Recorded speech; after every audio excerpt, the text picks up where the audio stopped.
Calling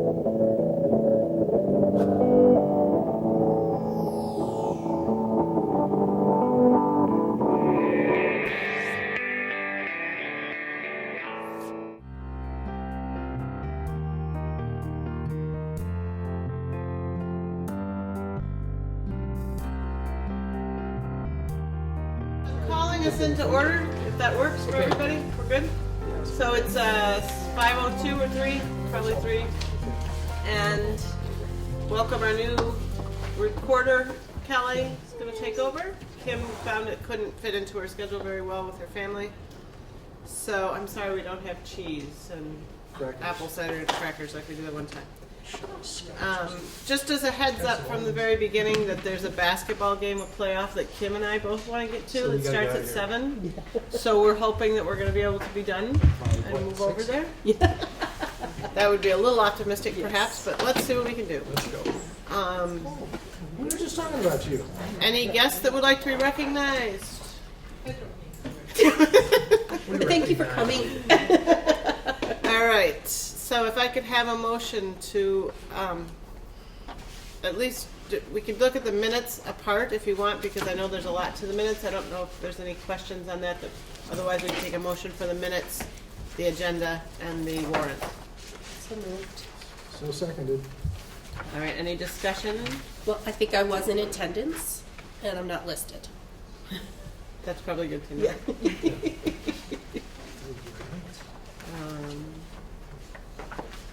All in favor? Aye. Right. All right. Moving on. I think we skipped administrative reports last time entirely due to our presentations and taking time, so I think we definitely would like to have them this time. Andy, you're on the end. Okay. You guys handed out your reports last time to us, right? I have reports. Yeah, we have new ones. Oh, really? Because I guess we're at March. We're a new month, so. Those are old. Okay, well, we want to be updated.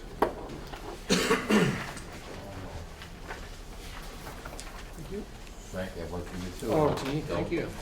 Don't worry, Frank. Nice. Do you want to pass yours out? Yeah, they're on their way. Coming? All right. And then did Jerry have one that she sent? Or no? Jerry won't be here, so we'll get Jerry's report next time, guys. Yep. From Oak Grove.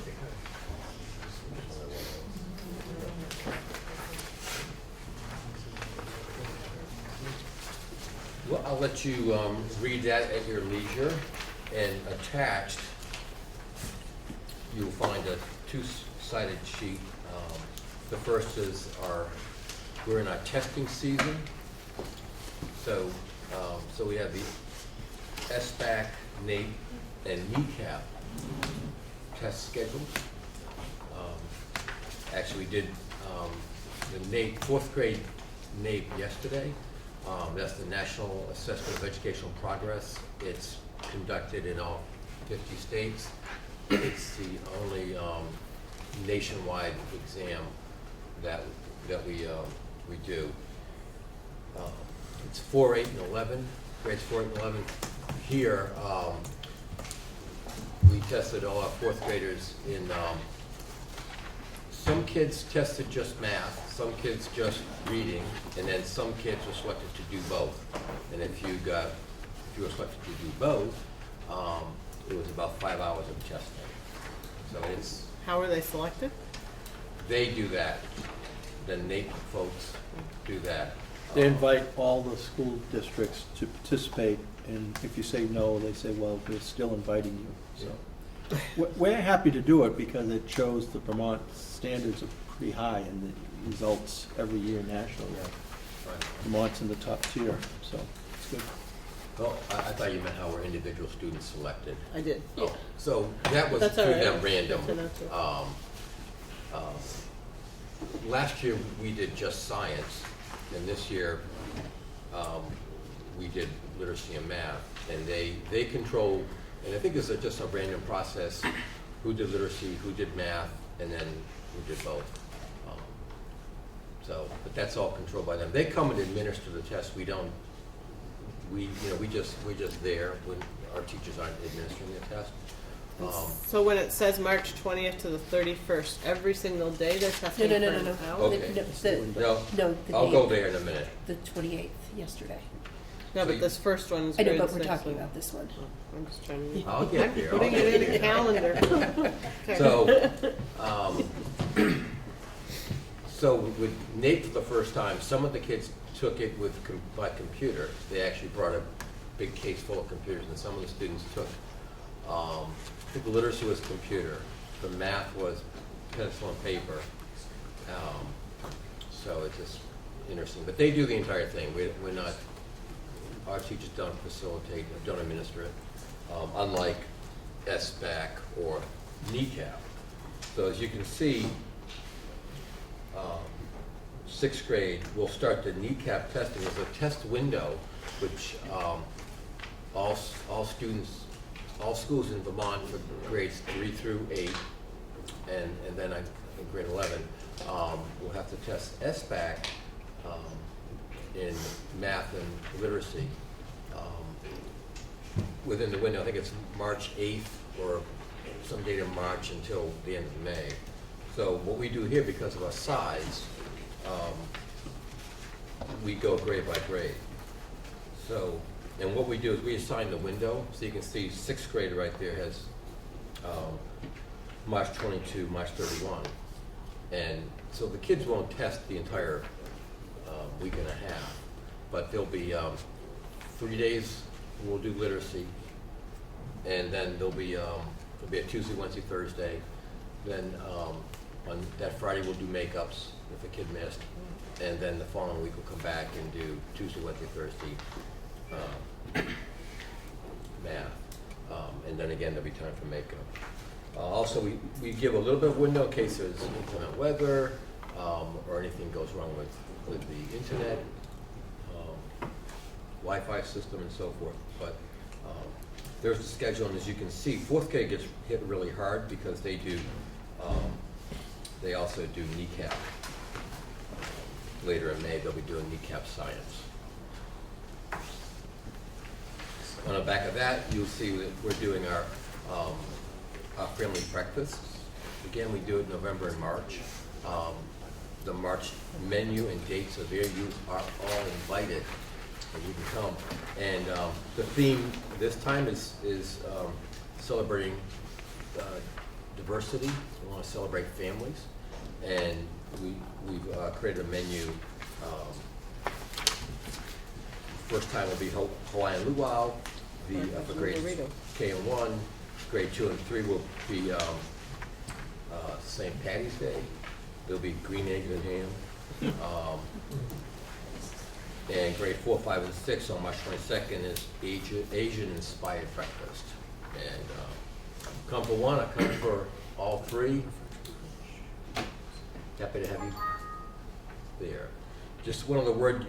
I think at the last board meeting we talked about a roof leak over the pantry in the kitchen area, and that leak did get more pronounced over the second major snowstorm. So last week we did have the roof repaired for $5,000. And that's only one small section, right? Yes, there's one small section, but we got. It was an emergency because this after the second storm, the leak was really pronounced, and it got very threatening. You know, we were really worried about it. So we were only able to get 2 quotes, which was okay because it's an emergency. And the first quote was for $10,000. The second quote was for $5,000. So we wanted the second quote. We're very pleased because they were able to do it during the break, and we avoided any further damage.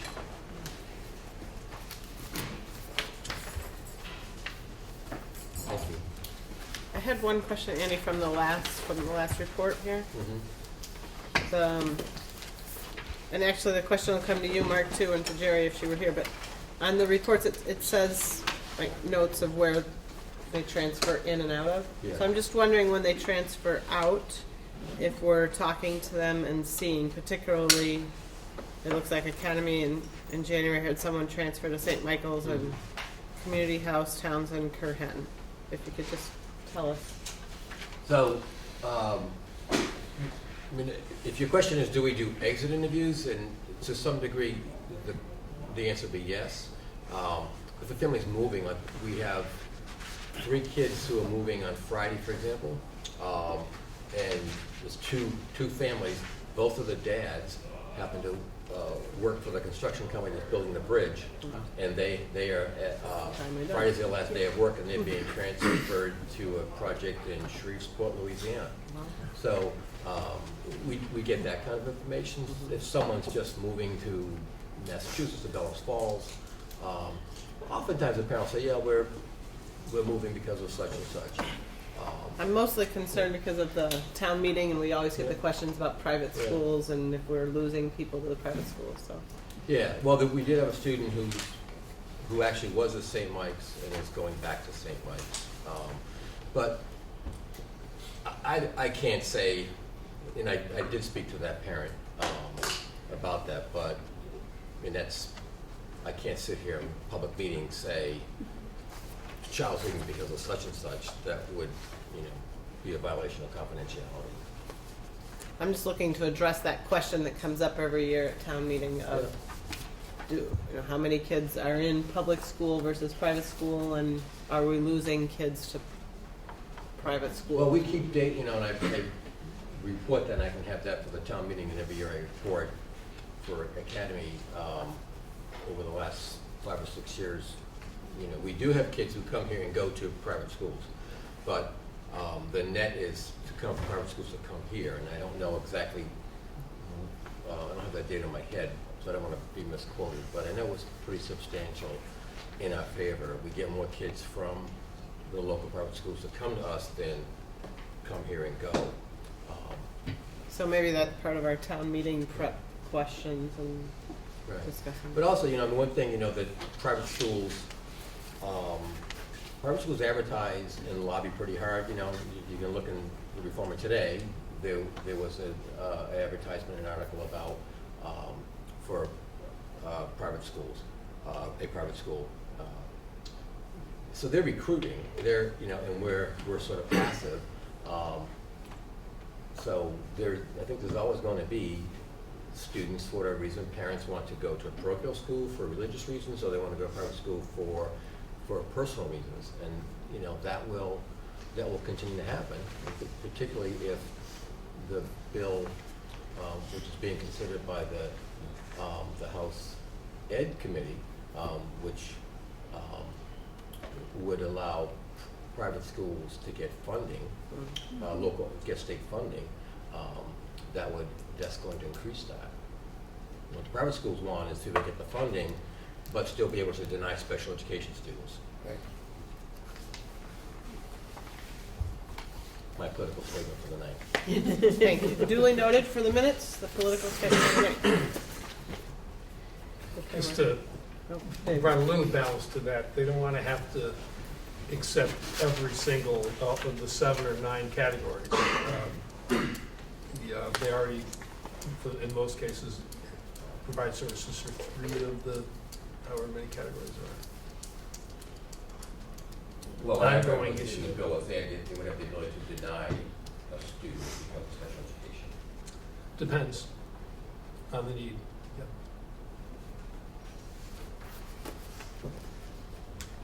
Okay. So to direct you to the bottom of my report, student programming, our session 2 of after-school programming will come to a close next Friday. And session 3 and the final session of the year, it's already tough to say, will begin March 20th. So we're headed into spring. Before February break, we had an all-school celebration. We're a PBIS school, so we come together as a whole school from time to time to celebrate good citizenship when the school reaches their goals, our goals. And every celebration that we have is a community celebration. So we pair older students with younger students in the school and take part in some type of activity that varies from celebration to celebration. The one we did before the break was focused on diversity and accepting and celebrating the differences in each other through a book titled The Color of Us.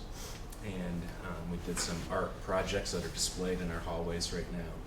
So it's a really nice way to head into the break. Looking ahead to March, we've developed a junior drama club a couple of years ago for students in 1st through 3rd grade. So we have 11 students in our junior drama club who've been working tirelessly with Diane Clouette for the past after-school session. They'll be performing a play titled The Little Red Hen on March 13th at 10 a.m. at the school, and then an evening performance on Tuesday, March 14th at 6 p.m. So it's about a 20-minute production, but they've been working really hard, and I'm excited to see them perform and get under the spotlight. Our student senators have started a new initiative. They want to help the Humane Society. Next week, they'll be taking a field trip to the Humane Society to learn more about how it works and what the needs are over there. And they'll be starting a fundraiser to help the different animals at the Humane Society. And they're going to attach a reading challenge to that as well. Also, last year, we started a group called Destination Imagination. I don't know if you remember, but our group came in 2nd place in Burlington last year. And we had about 6 students last year participate. This year, we have 17 students in grades K through 6 participating in a Destination Imagination group. So March 18th, they'll be headed up to Burlington to again compete. They've been putting a lot of time in. Even over February break, they came in for half of a day to work on different props and practicing their skits. So it's exciting development. I don't know if you saw, but over the vacation, there was a nice article in the paper focusing on an initiative that we started in technology at Green Street through Google Expeditions. So our Makerspace group, which is an after-school program, earlier in the year had done a project where they had created cardboard goggles, kind of like those goggles you see on commercials. And they use old cell phones with the cardboard goggles and some mirrors to create these kind of virtual reality goggles, and they worked really well. So through that, Greg Montgomery and Craig Roach, our 5th grade teacher, kind of did some more exploration. And through Google Expeditions, there's a really neat program where you can go on like virtual field trips all over the world. There's thousands of places you can visit. So Craig and Greg presented to me their concept. So we went out and purchased 20 old cell phones, used cell phones, some cardboard kits, and Google Expedition program. And so now we have a set of 20 cardboard Google virtual reality headsets, and they're being used quite often now as introductions to science and social studies lessons. So it's been a neat way to bring a field trip to the classroom. How much does an old cell phone cost? Just out of curiosity. About $40. Yeah. So that's kind of a neat to see that technology kind of taken off, and the kids have been interested in that. And just the last thing I'll update you on is, like Andy, we had kind of an emergency at the building. Heading into vacation, we noticed that our nurse's office and counselor's office and their adjoining offices, there was some sag to the floor. So Eugene, our head custodian, did a little investigation, and the floors were basically failing. So over the vacation, we had to tear up both floors down to the concrete. And what we found was an old plumbing leak that has been fixed, that was fixed a while back, had left water underneath the floor. And over time, that water had deteriorated the floor. So it was giving way. So on our 1 week of vacation, Eugene, and we also hired somebody to help him, completely rebuilt 2 offices. So it's pretty, they put in some overtime, and it was pretty impressive to get up and running like nothing ever happened by the time teachers and students came back on Monday. So really kudos to them for stepping up and turning a dire situation into something most of the staff didn't even know about. Mark, I have one question from last month's report here too, that 5th grader going to academy school. We don't see that very often. I wondered what the procedure was, or is it a mistake? You guys are both looking. I don't think that's accurate. I think this is Green Street, because there's no name of the school on the top, but it's a total enrollment's 129, so maybe it's buried. Okay, so then still the question, from Oak Grove to Academy, what's the procedure for that, and why would that happen? I'm stumped. Well, I don't- typically that happens, I don't recall that. like I know there's cases this spring that there are requests for parents to transfer students. There was one related to foreign language in the student's background. And so I'll get the request and I talk to the principals, they review it and then come back to me and go to the parent directly to approve the transfer. But during the school year, it's kind of unusual, so.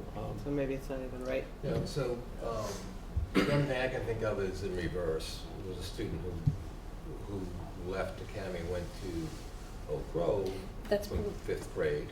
I think Am I that's reading it, it wrong? because they And- came from. Oh, I'm reading it wrong, so it's that way. And the reason for that is that the student needed a specialized program that was at Oak Grove, and came here because there was no teacher.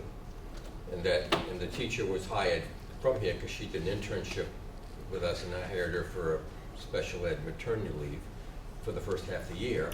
And she was so effective that we referred her to Oak Grove, and they ultimately hired her there, but she didn't start until she finished her doing her substitute half-year subbing here, and then she went over, and then that allowed us to move this child over to that program, which now had a teacher.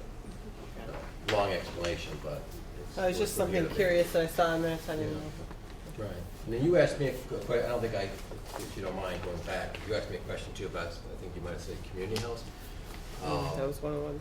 Right, so there, we have lost students at community house and I think we've lost 3 students at community house this year who were perfectly doing quite well in school, their needs were getting met in school, but they had nowhere to live. They were foster children, they had nowhere to go, nowhere to live, foster home wasn't working out, and they're in state custody. So unfortunately, we're in a situation where we have children who've got nowhere to go, and community house is becoming, because it does both day students and residential, it's becoming a place where children are getting placed. Really, and the necessity is that they have a roof over their head. It has, in each of these 3 situations, it was not because they were not successful in school, they were quite successful here. But we have no control over that. And you'll also see them in my report right now. The first student we have coming in was a kindergarten student who came in from the community house, who was with us for the first month of school, and she again was successful here, had no school issues that we could not address, but because of she had nowhere to live, state custody, state placed her in community house. So it's an upsetting fact or upsetting situation. We have youngsters who are young. This girl's 5 years old without a home. And Where is community house? We're on the corner of High Street and Oak. Oh, it used to be, yeah. Oh. And they can live there then as well. Yeah, it's a residential. It's supposed to be, I think, short-term for 45 days, but because we're in such a crisis, that's being extended. It's not meant to be a group home or a foster home. we're in such a crisis now that we have children who have nowhere to go. Can I skip down to Yeah. Deb? Deb? So hopefully you all received the monthly report that went out earlier this week. And as you probably could tell, we've added some new categories, and this is again in response to some of the questions that have been generated here, and we now have more permission with the new performance standards to build this document in a way that serves us best. You can see from the report that we are still under-enrolled, particularly in our home-based program. And we had a conference call with our regional Head Start office a few weeks ago about our refunding application, and that topic bubbled to the surface. And we need to address that in some way this year, and hopefully with new changes for the fall, because Head Start, there is sort of a national epidemic of under-enrollment for many reasons, and the national office is looking at that, and they're pushing back on programs and saying you need to address this in some way. And we have already implemented the first stage of implementing that by really pulling out of all of the stops and getting very creative in regards to selling the program, marketing the program. The reality is that for lots of reasons, some unknown, we just don't have the demand for the home visiting program as we have in the past. And so we've begun to have conversations with staff, with the management team and with policy council about shifting, actually downsizing the program by perhaps another 10 slots. We did drop 10 home visiting slots this fall, and that was all part of the conversion into an additional early Head Start classroom. I think that we're pretty tapped out, maxed out in terms of what we are providing in centers now, and so now we are looking at actually proposing downsizing by 10 slots and then reallocating that money toward teacher salaries. We're still working for that ultimate goal to get those salaries up to levels that are commensurate with what public school teachers are making. So stay tuned for that. We did have our policy council meeting last week, and we meet alternately 1 month in Westminster, 1 month in Brattleboro. That decision, I think, is very fruitful. We have great representation from Westminster, and it's good to be there and to actually, acknowledge the great things that are happening in that community with those parents. And we have a new council, and we have lots of renewed energy in the council. The chairperson is really taking a great lead, and he is getting involved with any kind of opportunities that come up for Head Start parents from state and regional level, so I'm pretty excited about that. The council has decided to sponsor, in partnership with the ES staff, a family fun day on April 29th, which is a Saturday. April is the month of the young child, and so the idea is that we would host an event at Bird Street that would be open to all community families, including Head Start. We probably will provide some transportation for the families in Westminster to come to Brattleboro. And there will be various events offered in the spaces at Bird Street that will be volunteering. It will be staff who bring their talents in partnership with parents, and perhaps hiring maybe a clown and those kinds of things. We already have a volunteer on staff who is going to do a puppet show. There'll be another staff person who'll be doing some music. We want to really promote the idea of school readiness, so we'll be focusing in on literacy and music and dance. We'll also host some kind of a luncheon for the participants, so that you're all invited to. April 29th? April 29th, and we're looking at a time between 10 and 12 in the morning. It's a Saturday morning. We will be hosting our second Part B version of, or edition of Bridges Out of Poverty on April 14th.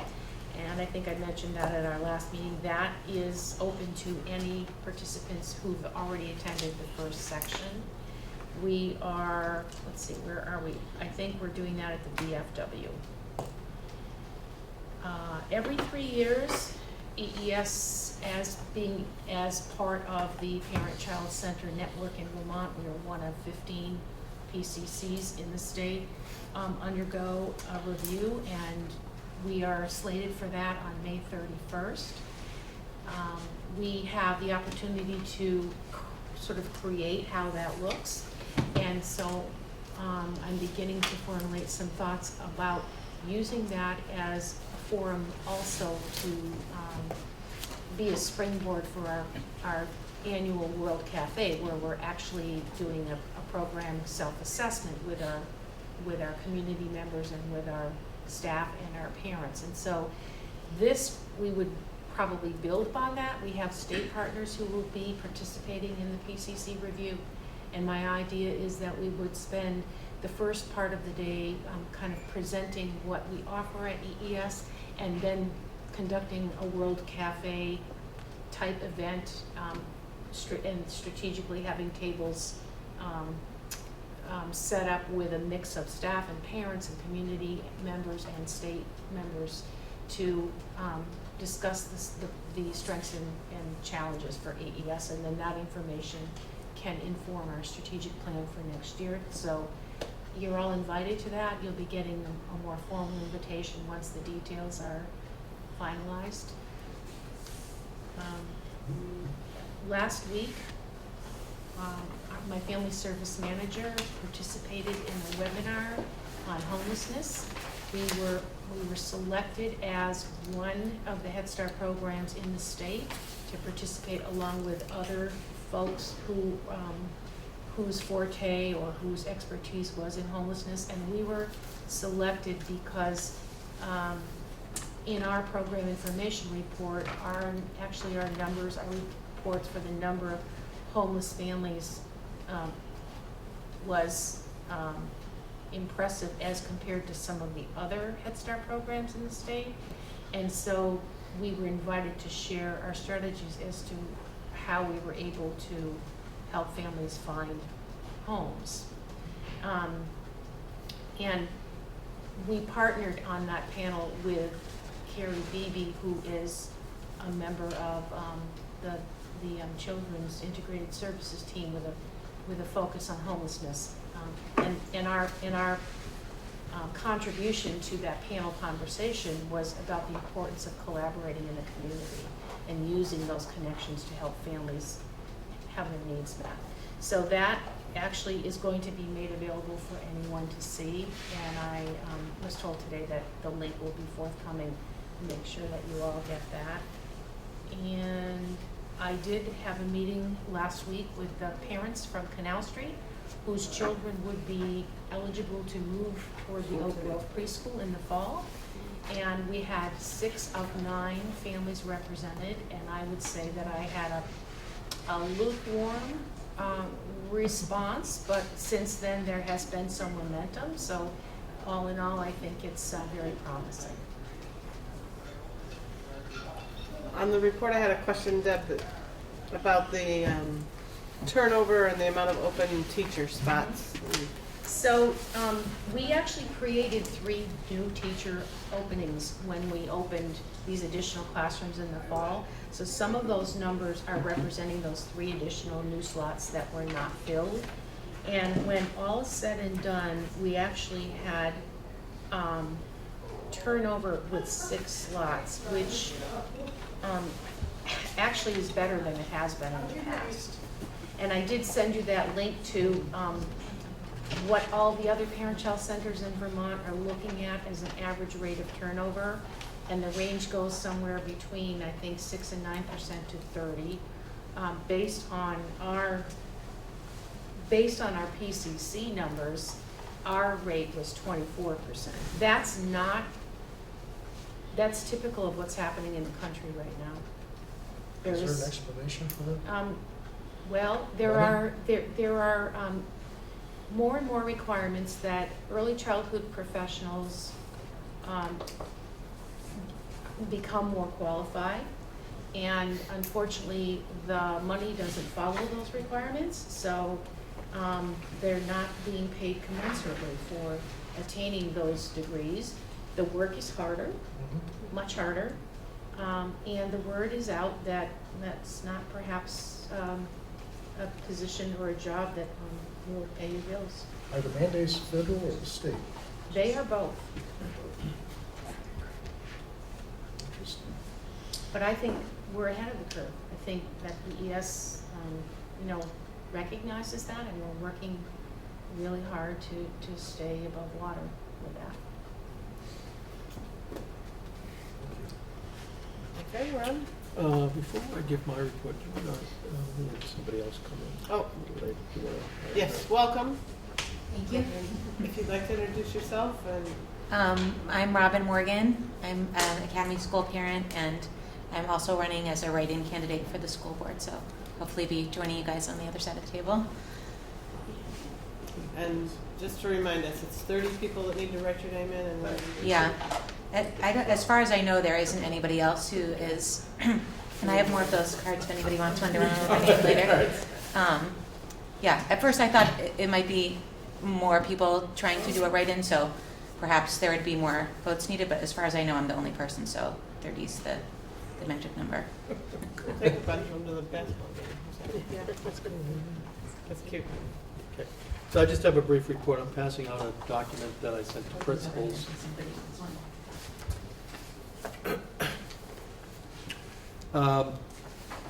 With the recent action by the federal government on the changing the federal support for transgender and gender nonconforming students, Rebecca Holcomb, the Secretary of Education, sent out this memo with about a 12-page document that essentially indicates that in our state, the best practices have been part of the state law, and they're not dependent on previous executive orders or anything that's affected right now. So I wanted to make sure all the principals received that. I believe I sent it to board chairs. I'll put it on to you all. Yeah. On the other side of this, it's right after that came out, there was an editorial by the Reformer, so I just put that on the back, and it's kind of a nice article. I'm not quite sure why they mention me, and they refer to who is getting to retire as superintendent. So I don't know if somebody released me or let me go, but anyway. The governor pardoned you. Right? Yeah, it's a pardon, so to speak. But I think the editorial does really catch what Rebecca Holcomb is saying. They refer to Martha Allen, the head of the Vermont NEA, and also T.J. Donovan, the Attorney General's office. So it's nice that people should understand we take this very seriously in terms of supporting all of our students. So. Also interesting to note that Rebecca Holcomb was Reappointed. That was great. Great news. as our Secretary of Education. Yep. That's okay. Yep. Until we get down to other items. Okay, so then I think we're on to any committee reports. Policy Council, Deb just went over. Deb just basically went over everything. Energy Committee, I don't know that you guys are even meeting, really, are you? Nope. Finance, Mark? Anything on Tomorrow. finance? Tomorrow. Tomorrow. Yeah, Thursday, tomorrow at 5 o'clock at the Cusick Room. Acoustic group, right. And we should just report, Mark, the last Finance Committee meeting then had the SU board meeting. And some our reps were in attendance, Jill, Tim, and Mark. And if you'd like, I'll just give a If brief you have it report. right there, that would be a lot quicker than me trying Yeah, to scramble. so essentially the bulk of the SU meeting was in an executive session because it really dealt with a board personnel matter. Yes. But the two things that came out of that in open session was to reaffirm the Vermont School Board Association Code of Conduct that we do review each year. It doesn't get reviewed every year, but we want to emphasize that in terms of the appropriate conduct that a board or an administrator or anybody dealing with, the board matters. Just reaffirm that code of conduct. And the other thing was just to confirm that in executive session, nobody should be recording the session for their private use. In executive session, we have somebody take minutes, but in most cases, those minutes are very limited, and you know, they're not held by an individual. They are part of the board record, as opposed to an individual keeping those notes for themselves. So those were the two main items that were. Those are the only two items that we talked about. Yes. And anything that's distributed in an executive session is normally recollected and taken care of, Right. not for public knowledge. Thank All you, right, Aaron. so then we go on to diversity. That would be Yeah, we had a meeting this afternoon. Actually, Robin was part of that meeting. It was great to see two parents joining us, and last month another parent joined, so that's nice that that's happening. There's a couple of events that are coming up. There's a arts program for all students, March 18th from 11 a.m. to 3 p.m. At the River Gallery Art School. And it's essentially arts for social change, and so that'll be a nice opportunity for students and parents to come and, you know, there's no charge, there's no materials that they need to bring, everything is there for them, so that's a nice event that the Diversity Equity Committee is really promoting. And then we're planning for the Celebrating Diversity event on May 5th. We haven't determined yet the location, but we know it'll be downtown in Brattleboro, so we'll get you more information as that gets confirmed. We are still looking for some music, so if anybody has a musical background, anybody out there, Don't be bending, don't go backwards.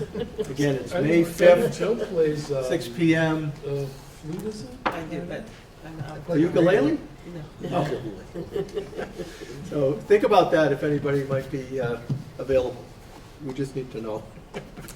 So the other committee that's not listed on there, but occurred to me when we got something from the Vermont School Board Association the other day, preparing for town meeting, they did that whole webinar, is negotiations, and maybe somebody can tell us where we're at on that. Yeah, I think in a typical negotiating year, as we're in, what we generally do, because even if the negotiations start in November, they're not going to be finished until the end of the year. We would load in a figure that we feel is appropriate, that has some play in terms of salaries. The tough thing this year is with the health benefits changing, and that's where myself, Frank, and Lyle have been having some informal conversations with the negotiating team for the union and trying to see some parameters. What we expect is that the negotiating committee for the board will get together probably by the end of March, and I would say within 2 months be able to come up with something that's reasonable. If it doesn't go to that route, then you know there's mediation and arbitration. I'm hoping that we can avoid that, but so it's a little late in the season because of the health benefit issue. And so our negotiating person is Mark, right, Mark? You're on that We- committee? Pardon? You're on the committee? When is the negotiations going to start? Yeah, well, like I said, probably the end of March, and so you may not be I won't be on the here. board. So So that we could all think about that, I yeah, guess. and there's actually two things. There's the SU Finance Committee, which in a sense, some of the members are on the negotiating team, which is nice. But so there's that position as well. And, you know, if there's somebody that's had some experience that's available, we'd like to. Is he looking at? Oh, he's looking at me. There we go. Not me. So that will have to be some consideration and then a decision made. But we'll reform after we, Yeah. When we Yes. right, readjust it after Right. the elections. Reconstitute. just to point that out. All right, so that brings us on to Unfinished Business Act 46 update. I'll take a stab at it and see where we're at. Basically, we had another vote in Dummerston to let Vernon go, which failed for a second time, so Vernon is still in the supervisory union.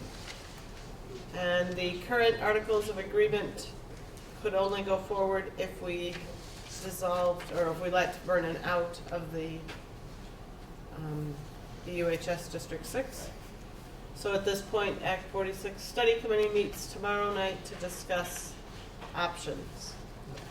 I don't know if there's really much more of an update than that. However, if any board member had anything they were particularly interested in having brought to the study committee tomorrow night, this would be a good time to say it, I guess.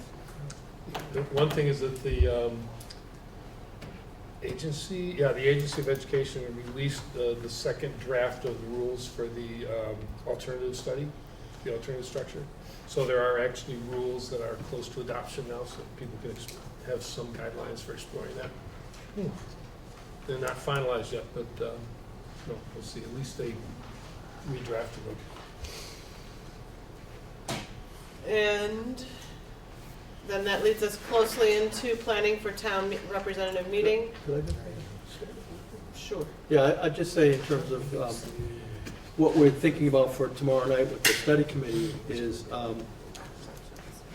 some of the board members, study committee members have also been talking about making sure that people understand those alternative structures. And so I think there'll be some discussion about how to present that, how to investigate that. And then also thinking about scheduling a meeting with the state board, since ultimately by a certain date, the state board will have to make a decision on the configuration of a school district. And So, when is that date? November 2017, this year, they take that up and they're supposed to make a recommendation to the legislature in the session that begins January 2018. So if we don't have anything in place, any vote in place by November, by June, June is the deadline for acting under the authority of Act 46. There's a specific deadline in June of 2017. so what Beyond that, David was saying is alternative structures, are The they deadline allowed? for mergers is July 1, and for alternative structures is November. So Right. there's an additional 4 or 5 months to work out an alternative structure after the merging deadline passes. So that's, I think, where the study committee is likely to go, is start looking at those alternative structures. All right, so that brings us to town representative meeting in that, David, you weren't here, I think, the last meeting, but you had asked us to put that on Yeah. to the agenda Yeah, but I saw that. for town meeting, but we can't officially put it on for town meeting because there's nothing to officially vote up, down, or whatever. Right. So what's on for town meeting about Act 46 would be bringing it up under other business at the end of the day, or under our budget, as long as it pertains and is germane to the budget. And as long as we're not really moving, well, I don't know if we're moving forward at all, but I don't see a lot of effect on the budget to have discussion about Act 46 under the budget. Am I missing something? It would only be speculation. So I think that the only time that we would be talking much about Act 46 in town representative meeting at the end of the month would be in other business. Which is probably not the most ideal time to. Right. Are we first? We We're in the should be. morning, right? We Yeah. should be last year. Last Yeah. year we were second. Yeah. So the tough thing would be is hopefully they would allow you to move up other. There is an article in your set of articles, any other business, so Mhm. you wouldn't have to wait until the end of the day. So that's a good thing. I don't know, what Bob Fisher said before was it had to go under any other business. I didn't know school had another I think we category do. called any Well, other we can business. move forward. It's been done before. Yeah. Yeah. So I'll confirm the warning articles. I think it is after the school, but if not, we would ask them to suspend the rules to put it after your session. Would make sense. And now for planning for the pre-town meeting, the information night that we have, which, by the way, is not our next normal board meeting, which would be the 15th. That is actually the town being here Yeah. to do their presentation for pre-town meeting.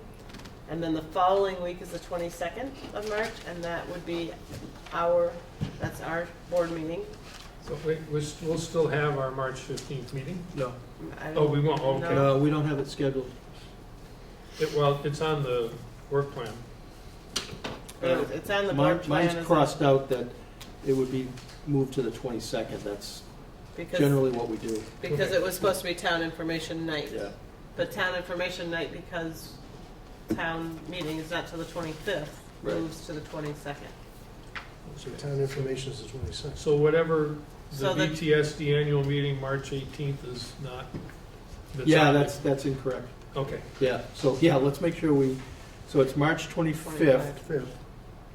and then our information meeting is March 22nd. And the 15th, if you come, it'll be the town folks. They've already reserved this space to be here. right. So I misinformed them that we had a meeting that night. Okay.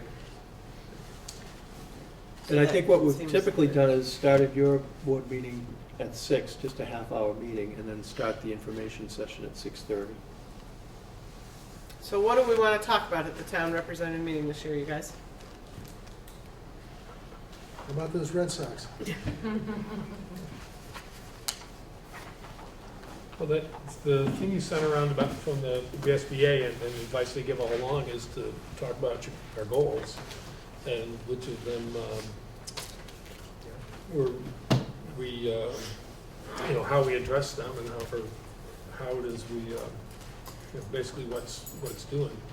I watched the last month's meeting and I immediately felt like we should have those 4 counselors and people come Yeah. in and present. And I saw you writing. Did you write down, put them on? I saw we you talked you about were it taking a afterwards. note when Jill started talking about the town meeting part. Yeah, I mean, it's funny because I think it was between that presentation as well as, it seems like a month before, we did a PowerPoint with some really good information. So it seems like we should Yeah. be focusing on the outcomes and the opportunities for students. And then The month generally, before, I think, was on technology integration and the new position of the social worker in general, but then we delved into that. But I think it was the technology thing we were talking about. no. Was it the Brian, they We had had the parent student surveys. outcomes? Yeah. They had how, different approaches on 2 different students. And that was back in like December. Do you all remember that when Brian Bittner was here and walked us through a lot of information that we all thought was really helpful? They took some Was specific that the examples. the assessments and stuff? Yes, it Yeah. was December, wasn't it? Are you looking at it? Or November? November? I can't tell anymore. I think that was very, very moving, Yeah. helpful, and Mhm. clear. Made things very clear and personal, what Brian had presented, along with you, Lyle, and Shelley. Shelley. Okay. Yeah. So maybe we can kind of review that and send you kind of the outline of that to see if that's what we're thinking about. I think one of the things, like you said, David, that I feel like this board has done really well is goal set in August.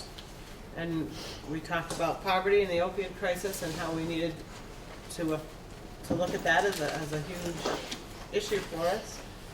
And then we moved forward with that to the social worker hiring and putting that into the budget, and talked about different things during our board meetings so that we're educated on what's going on and understanding the supports that we're putting in and how we're trying to affect some change. Yeah. We've also done the preschool. The preschool piece, I think, Yeah. is important to talk about too. And we got the boiler in. That was another goal. Yeah, the boiler's in. That's true, Yeah. that was a goal too. What we talked about in August was supporting families in order to support kids and how to coordinate support for students that we know need them. And that's really what we heard, or what you heard and what I watched last month. And it just struck me that year after year, we've shown that academically there's progress being made, that the continuous improvement strategy is being effective. That now it's time to focus on, we're hiring a social worker. Here's why we have to, and here's what, because I continue to be amazed anytime anybody comes in and tells us anything about a program in the buildings, of the thought and the sophistication and the depth of engagement or quality of what they're doing. It's remarkable. And I didn't know until I watched that, and so And I think that's the other thing that's really cool. Yeah. we don't know, or I And don't. we're I often- supposed But as a parent, I don't see that Yeah, as being so necessary. I don't notice it when I come into the building and think, oh my word, we've got to have more support because there's so many kids that are homeless and crisis and all. It's not something that pervades the school and the culture, and I think that's positive.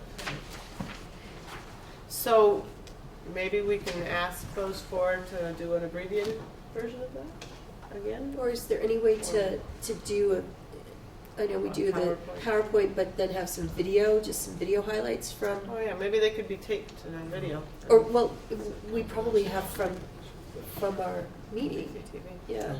So maybe we could share that and not have to have them come back again. I think Do we the want to more- talk about the budget at all? The more of them, the better. Yeah. I think what we typically would do is do about a half-hour overview, like student outcomes, parent survey results, that sort of information that you just talked about. And then, starting at 7, kind of go through the highlights of the budget. So do we want to talk about student surveys and parent surveys and all that? I'd rather focus on the social stuff Yeah. that we were talking about. Yeah, because we do that year after year, and I think that They glaze people over. they get that part.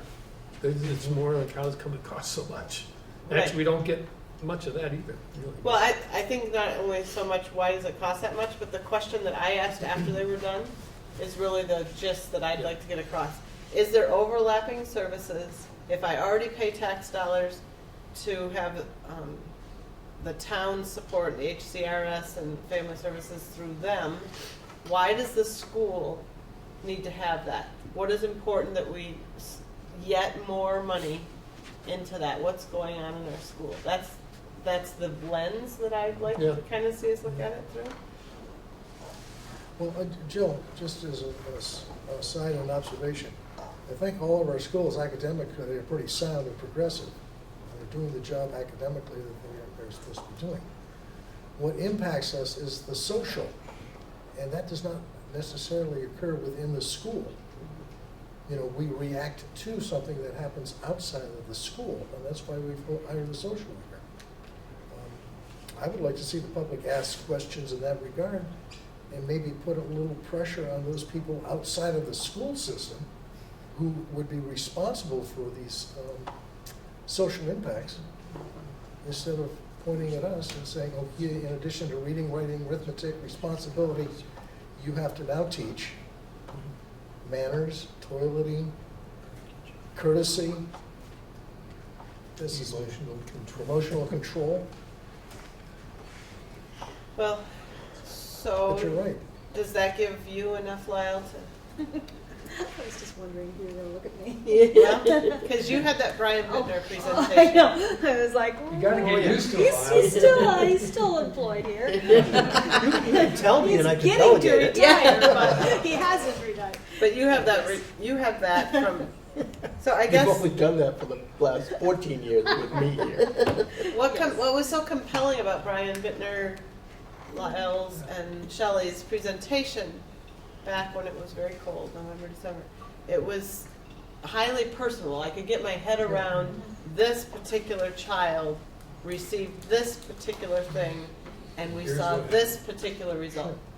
And then from there I could extrapolate out. And I know all of you administrators must think I'm stupid to not have gotten that before, but for some reason the way it was presented that night was incredibly interesting. And that's what I'd like the town to be able to see. I hate that we present to the town gloom and doom, because it is gloom and doom if you only look at the statistics on it. But there's a lot of positive stuff that's going on in here, and we need to be able to tell that story. And that when it focuses on the specific interventions with the specific kids, you get to see the details and the sophistication of what, and the professionalism of what's happening here. It's different than what most people will remember from when they were in school. Yeah, that's the other thing. It's different from So when I different. was a child, Yeah. that statement.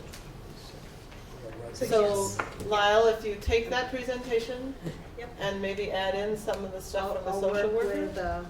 with the principals and add in some of the social. Well, some of the stuff that we had last time, even some of the clips from BCTV about what they were explaining, because what they were telling about how they coordinate together was really good, Yeah. right? Yeah. Yes. Yeah, so it was that November 16th meeting, data review, multiple assessments of student outcomes. What's Right, that? yeah, no, that was the last one. And then I guess we turn it over to Frank and go to budgets at some point too.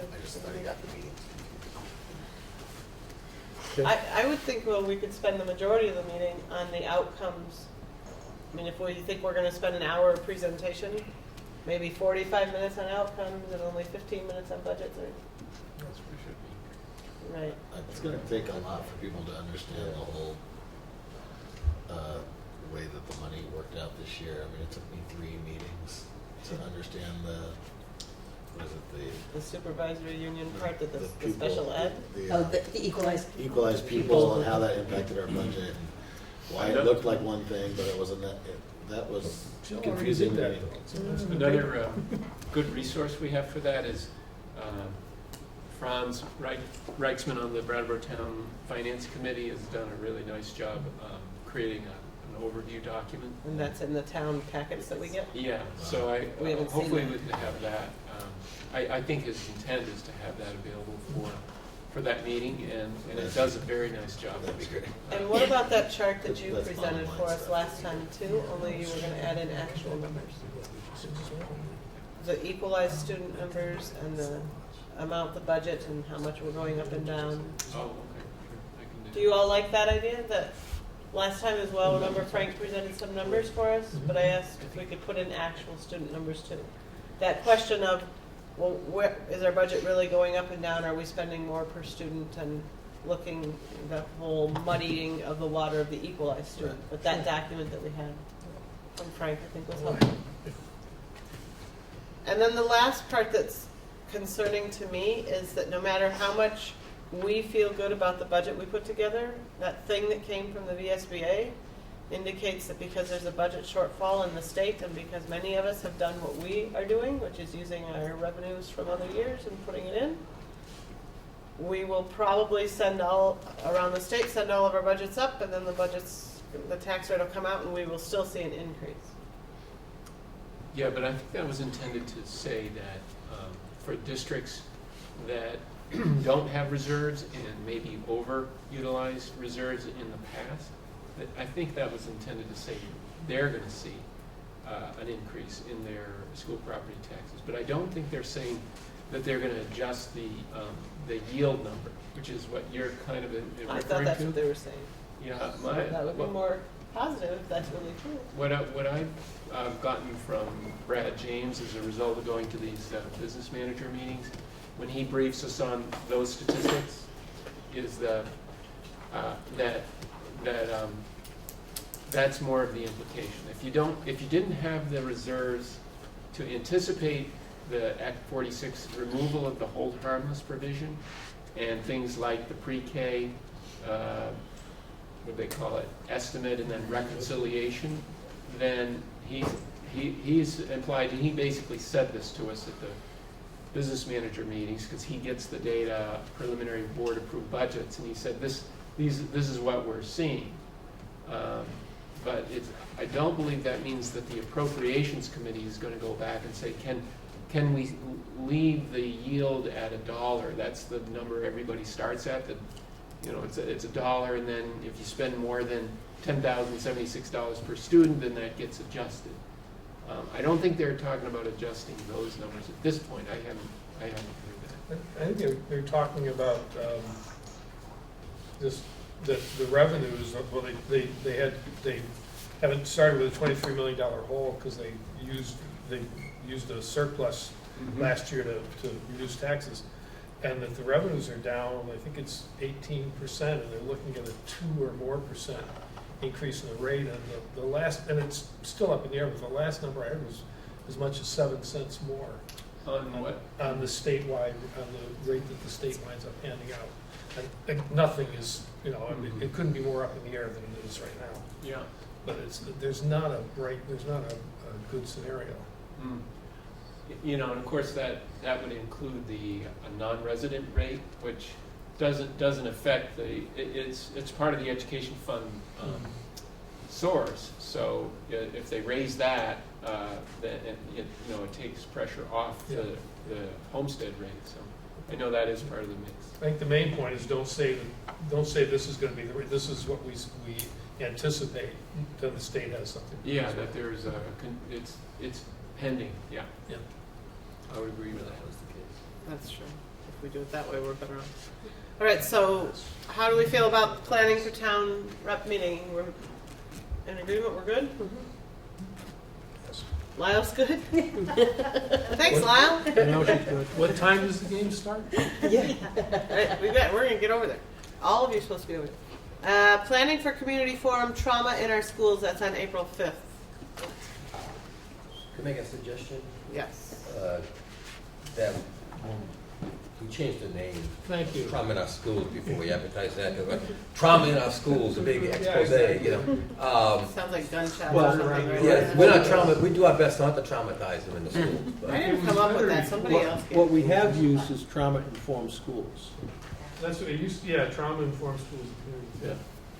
That was better. That's the industry standard. Not planning for I trauma. mean, I think we want to go from the perspective of what we're doing to address trauma, how it impacts students in school, how it impacts their learning and their behavior, and what we're doing. We're doing a lot. Couldn't we just call it something like supporting our students? Do we need to talk about it being trauma? I think sort of helping people understand what that means, because it's a change in the way you look at kids, right? And the way you design interventions because of what people know about trauma and the effect that it has on people. I mean, isn't that what's changed, or what that means? Well, I think the way we try to approach it in Brattown is that there are a lot of students, significant number, growing numbers of kids that because of stress, because of anxiety, because of trauma, because of a lot of factors in their home life, outside of school, they're not ready to learn. They come to school not ready to learn, and their behaviors in class, in school, are can be extreme.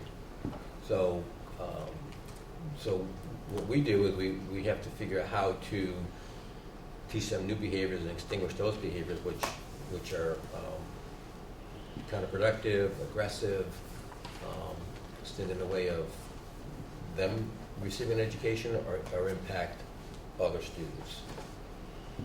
And at the early childhood level, we learn to read those messages and build resiliency in the children, build relationships, strong relationships, identify what triggers might be there for the children and try to avoid those triggers and to build trusting relationships and let them feel that they're in this safe environment when they're with us. So stepping this back, one more question. We talked about doing this community forum quite a while ago, and then we pushed it off. Right. And we're basically doing a lot of the same stuff during town meeting, right? Yeah. So do we still think that we need a community forum right after we talk about it at town meeting? It's a I think question. it's I didn't- Depends on how much, on the audience, what we want for, if this were more for the school community than the town reps, then yeah, for people to understand what's, So for other parents to understand what's going on yeah, in the depending on school. how we advertise it and how we try to get people to come. Is there a need for that, administrators, that the other I parents don't know. understand? Wouldn't hurt. I mean, originally, we had it listed as support for all learners. Yeah. And then the whole trauma thing came up, and the way I always think about it is trauma-informed schools, because it's not like trauma in our schools. It's like, how do you form practice to work effectively with these challenges. So maybe we go back to support for all learners. And But it's specifically targeted at a certain population, right? I mean, you when you have kids that are operating from the circumstances that Andy's talking about, it's no longer that everybody just gets disciplined. Like you can't control yourself, you're in trouble, Right. or you right. And so Go to the it's timeout. that population. They have different triggers. They have the emotional needs and the things that they're going through. I don't know if it's always avoiding their triggers, but it's certainly being aware of them and knowing and being informed when to push those buttons and when not to. And it's just a different approach, and it is for a certain population. I mean, it's all students, of course, but I think you guys do a great job at supporting all students. But there's this idea of trauma-informed educational approach that is important in this day and age. And when we're justifying more money, more cost per student, these are the kinds of things that we're adding to the communities that take extra care, attention, planning, detail, so that you can approach those kids so they're not just getting that discipline model, they're getting a fair footing so that they can access their education. And that's great wording, and the reason why I'm remembering why we wanted to do this community forum was from the taxpayer perspective of this is the reason why it's taking more funding. Right. And so that's my question, if we're doing a lot of that conversation already in the end of March here on the 22nd, do we want to return Do to you that need to do same it? topic again on April 5th as another community forum? Yeah, maybe the timing is not right. I mean, I think it's a good forum, but it might be a quick turnaround. Yeah. And I would see the forum as like a combination of what was presented at the last meeting through our counselors, and then add in the behavior intervention Which is what programs we that just we talked have, about doing. right, through our Mhm. STEP programs at the schools. So I'm thinking we push off this April 5th idea, and we just see what happens at town meeting and when we might want to do it. And maybe we not ever do it maybe then. do it in May. Maybe, or maybe we see whether people feel pretty strongly about it. Good? All right, so Could I that get- takes, Could I get Frank in here very quickly? He's got an audit that he wants to just distribute and spend 3 minutes on. was it even on the agenda? No, but it should have been under finance. Okay, Should have been right. an hour ago, sorry. Mine? Okay, it's a, there's the board report, The study, this, it's a, How much do we pay to publish this? So I just wanted to hand this out, and you've already seen this form, and it is also in the town report as soon as it comes out. It's just, this is typically, we distribute a copy for board members. If you don't want it, you can return it back to me. I literally only need a minute or two to give you a couple of highlights, primarily because the vast majority of the information in this report, not only is being published in total, but when you look at your budget document, we bring in this data into the actual column on your budgets. You know, you've got a prior year comparison and proposed budget, but it also shows the actual, and so you've already seen the figures. But I did just want to mention that we have a favorable opinion regarding being in compliance with accepted accounting principles. Page 13 is the balance sheet, most important statement. If you look at the bottom line where it says total fund equity, it's the second line from the very bottom, 915,000. You look at your budget document, that's what we expected back in August. So we have had no changes, no audit adjustments. Special revenue fund on that page is EES, and we had a clean audit opinion as a result. And then you see the negative 238,000 in the capital. That was why we appropriated the 646,000 in this year to pay that off. That is the Academy boiler project. So those are all hopefully familiar numbers to you. Page 45, I believe it is. 43. Page 43 shows the difference between the fiscal year 16 budget and the results. And so again, no surprise, but we had a favorable result, 243,000. Most of that was special education. You see a line right there under expenditures. So I know we've covered this earlier, but budget for special education under instruction was $3,431,000, and we spent $3,292,000. So favorable in instruction of $138,000. You see the total expenditures are favorable by 141, which is virtually all associated with that.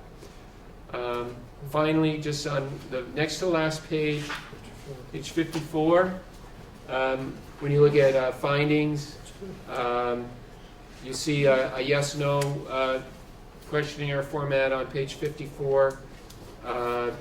Looking for material weaknesses or significant deficiencies, and you see very clean slate there, all no material weaknesses or significant deficiencies, and there's a number of letters in the back that essentially describe that opinion.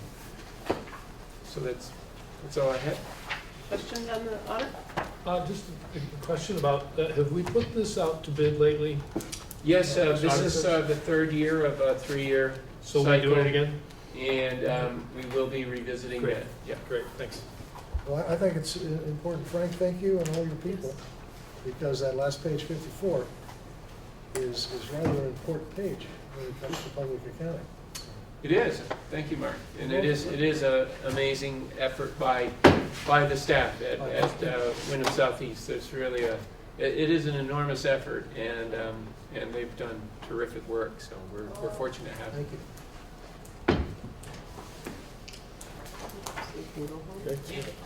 I could have done that like this. Okay, so that brings us to the review of the preschool behavior discussion between Academy and EES. This keeps coming up because we haven't had any movement forward on that. Do we have movement forward now, Deb? No, Can we get movement We forward? don't tend I to would think say the the- No, the effort to partner stalled. I don't see it moving forward. part of it has to do with staff turnover, and the other has to do with some deeper conversations we need to have. So does your staff want to do this behavior training? The jury's still out on that.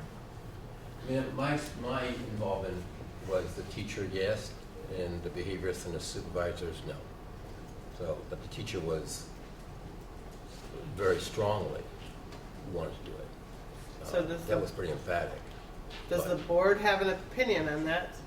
Because this was something that came out of discussions that we saw going on, and that the behavior problems at EES were.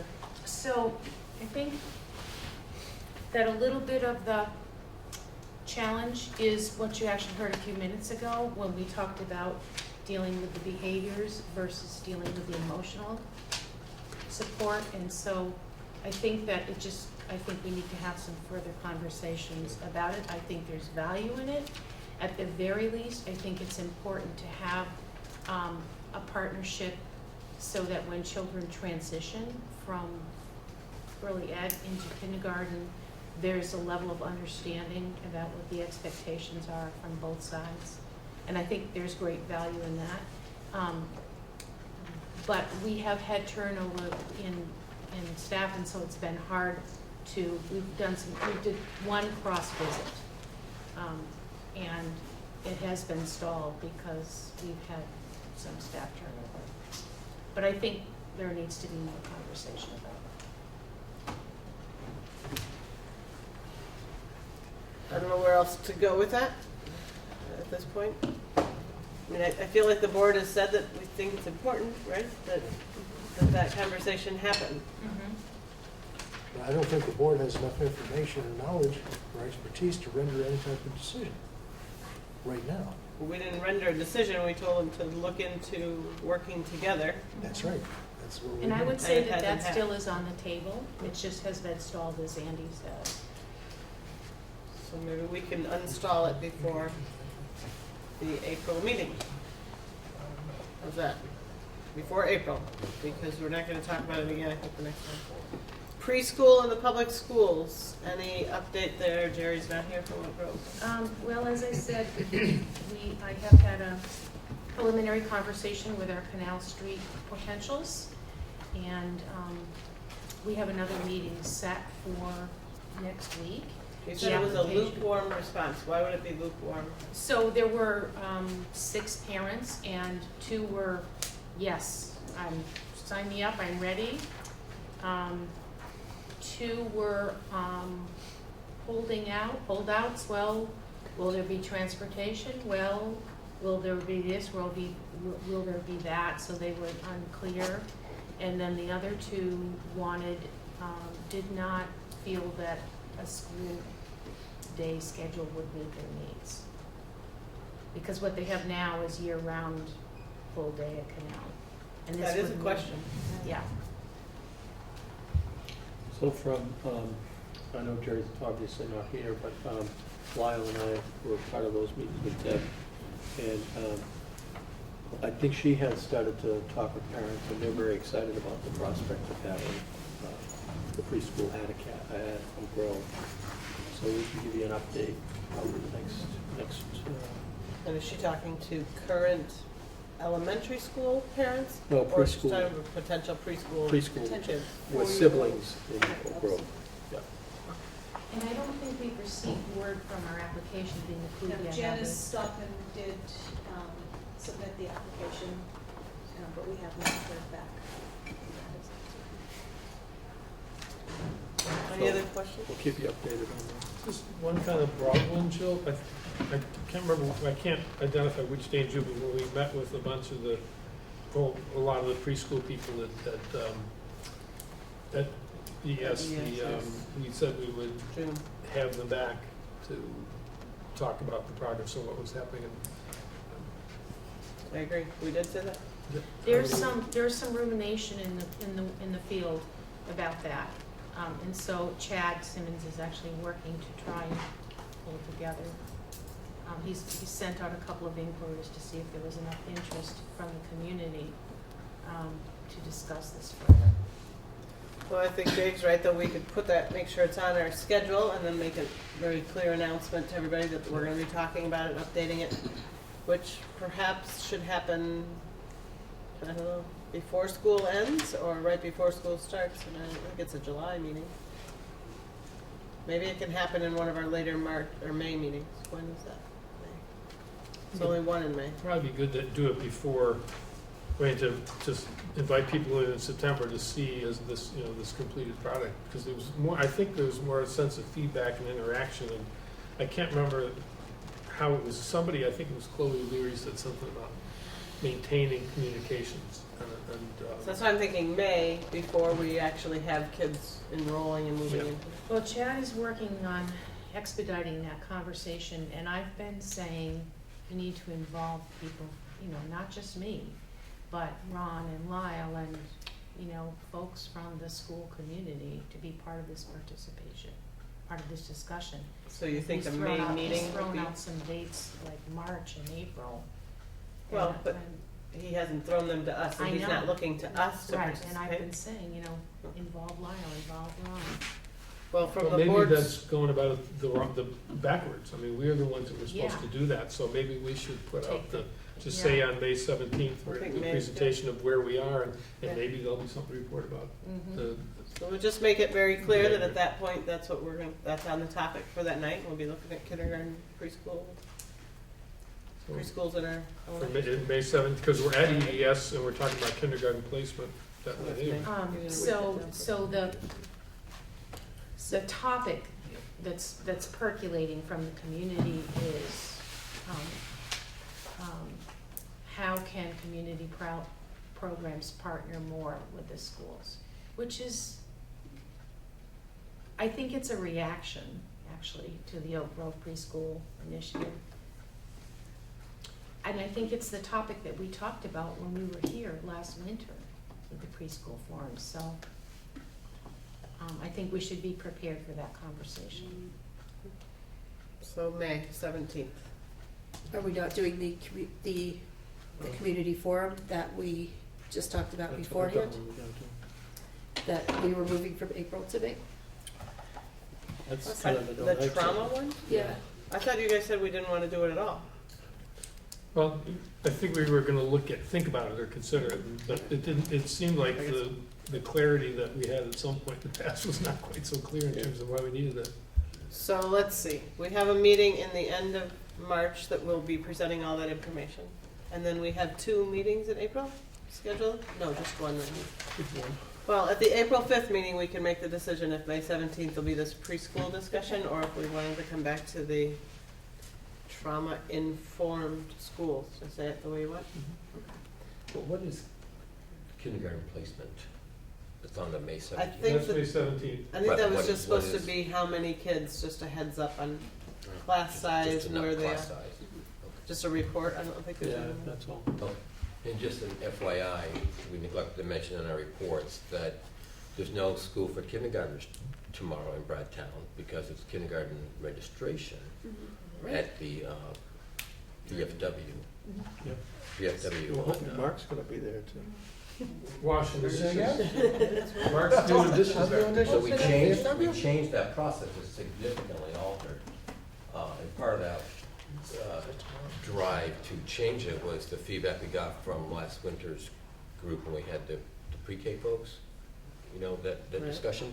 So part of that, we took some of that feedback and we changed this process to be more in tune with what those folks were talking about. So you- Sue Dyer was in our office today, and I think she said there's 95 parents scheduled through 2 sessions during the day, and there's probably another 5 or 10 that they've been trying to reach out to get, make sure that they know about it. So it's gonna be busy at the VFW. What time are we gonna be there? It's not at 7, right? Yeah, 7 a.m. First one is. 7 a.m.? Yeah. Yeah. When I was in the Army, I didn't get up that early. You wanna wake up, Palmer? That's 'cause you were there. Well, it's 7 to 5. Early evening. We go 7 to 5 to capture, to make it convenient for parents after work, if they work, you know, can go before work or after work, so it's 7 a.m. 7 to 5. It's a long day. Well, accommodates I'll parents' keep busy that in schedules, mind. right? Okay, so we have any other unfinished business? I don't think so. Moving on to new business, is an Act 250 application from Commonwealth Dairy. Yeah, They're th- expanding. This just talks about their expansion, and it won't have any impact on the schools, so I would have you authorize me to let them know that there will not be any impact on the elementary, middle, or high school student population. So moved. So Second. move second, any discussion? All in favor? Aye. Next agenda items. Next agenda items, we're gonna have a meeting from 6 to 6:30 and then move into the town meeting informational night. And that's on the Second. 22nd. So I think 26th. that agenda really is just any administrative reports and necessary things that we need to know. And then we'll come back on April 5th is our next one. As of right now, we only have one meeting scheduled in April.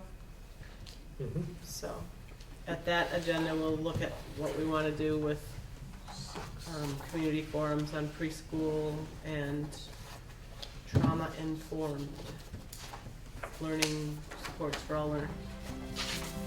All right, so I would take a motion to adjourn and go to the basketball game. So moved. Second. All in favor, go. All in favor, stand.